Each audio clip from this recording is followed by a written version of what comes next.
얘도 개가 아닙니다. 그리고 얘네들도 전부 개가 아니죠.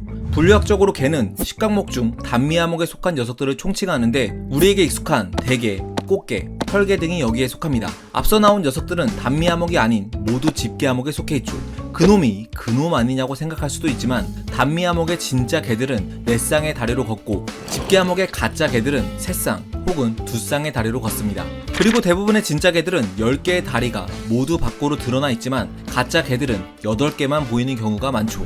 이 두 그룹은 약 2억 6천만 년 전쯤에 분기된 가장 가까운 친척관계로 이들의 조상은 지금의 집게처럼 긴 복부를 지니고 있었는데요. 그리고 이들 중 일부는 에오카로시누스, 에오포로소폰 등 단미 하목으로 분기돼 나오면서 복부가 점차 짧아지고 등도 넓고 납작한 형태로 변화합니다. 그런데 여기서 재밌는 건 집게암목의 경우에도 시간이 지나면서 그 형태가 앞서 나왔듯 개처럼 변한 종이 많다는 사실이죠. 일부 과학자들은 이를 카르시니제이션, 이른바 개화라고 부르는데요. 도대체 녀석들이 개같이 변하는 현상은 왜 일어나게 된 걸까요?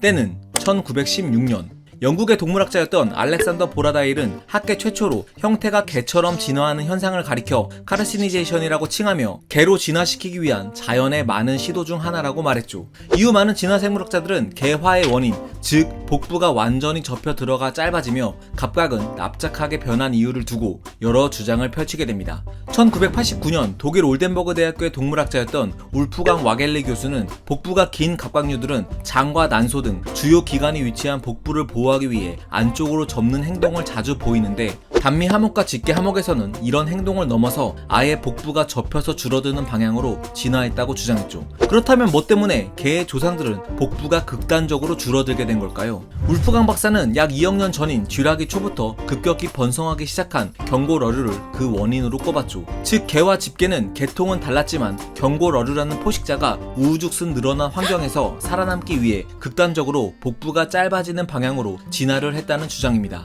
한마디로 비슷한 환경에 적응하는 과정에서 몸의 형태가 유사해지는 수렴 진화가 일어났다는 거죠. 비슷한 시기 독일 미넨 자연사박물관의 지질학자였던 페르스터 박사는 복부가 줄어들면 꼬리 부채가 사라져 헤엄치는 능력을 잃게 되는 반면 흙바닥을 빠르게 기어다닐 수 있게 되면서 서식지 확장에 도움이 됐을 거라는 가설을 들고 나왔습니다. 또한 납작해진 각각 덕분에 흙바닥이나 바위 틈에 쉽게 숨을 수 있게 돼 생존에도 더 유리했을 거라고 덧붙였죠. 뒤이어 2010년 스미소니언 열대 연구소의 힐러 박사는 복부가 작아지면 자연스레 근육량도 감소되는데 이는 기동력 확보는 물론 에너지 절약 측면에서도 매우 유리했을 거라는 의견을 피력했는데요. 그녀는 그 증거로 총 15,000종의 식각목 중 절반에 달하는 7,000여 종이 진짜 개인 단미 하목이며 또 집게 하목 역시 무려 2,500종에 달한다는 사실을 제시했죠. 더불어 그녀는 새우를 제외한 복부가 발달한 식각목은 고작 900여 종에 불과하다며 생김새가 개처럼 변한 진화적 적응은 생존에 많은 이점을 제공했다고 언급했습니다. 특히 개화가 일어난 지 얼마 지나지 않은 1억 4,500만 년 전쯤 진짜 개들은 그 수가 폭발적으로 증가하는데요. 현생 개의 80%가 이때 등장했습니다. 앞서 말했듯 숨기, 걷기, 뛰기 등을 가능케 해준 신체 변화 덕분이었죠. 신체 변화로 기동성이 향상된 개들은 자연스레 갯벌, 동굴, 바위 틈, 저서 지역 등으로 서식지를 확장해 나가며 번성하게 된 겁니다. 여기 호박 속에 갇힌 개가 보이시나요? 무려 1억 년 전에 살았던 개 크레타프사라 아라나타인데요. 아무리 봐도 현생개와 큰 차이가 없습니다. 지난 2021년 이 화석을 연구한 하버드 대학교의 고생물학자인 하비에르 루케 박사는 호박 속에는 주로 육상동물 화석이 발견되기 때문에 이 화석은 개가 1억 년 전부터 육상에 진출하기 시작했으며 개화가 이들의 서식지 확장에 기폭제가 됐다는 증거라고 주장했죠. 이렇듯 개화라는 단어는 마치 하나의 이론처럼 정립돼가는 듯 했는데 그러던 2014년 이 단어에 일침을 놓는 사람이 등장합니다. 바로 독일 훔볼트 대학교의 동물학자인 숄츠 교수였습니다. 그는 개화가 반드시 진화적 성공의 척도를 볼 수 없다며 비판했는데요.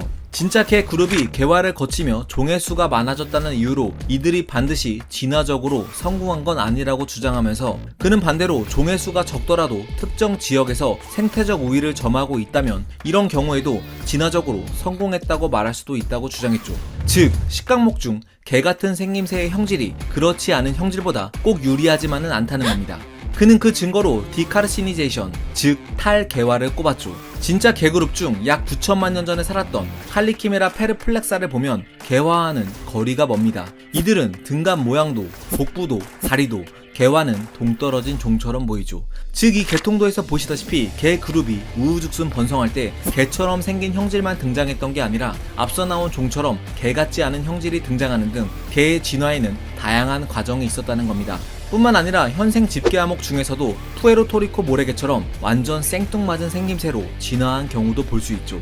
즉 숄츠 박사는 개화는 애매모호한 단어이며 이는 자칫 식각목에 속하는 모든 종들이 개처럼 변화해 나갈 것이라는 오해를 불러일으킬 수 있는 단어라고 말했습니다. 마치 연고 러류 중 가오리처럼 납작하고 꼬리가 짧아진 형태가 진화했다고 해서 이들의 친척인 상어가 모두 가오리처럼 진화하는 건 아니라는 것과 같은 맥락이죠. 우리에게 너무나 익숙했던 개에게 이토록 신기한 개념이 있었다는 게 정말 놀랍게 느껴지지 않나요? 과학은 세상을 보는 창, 지금까지 과학 드림이었습니다. 감사합니다.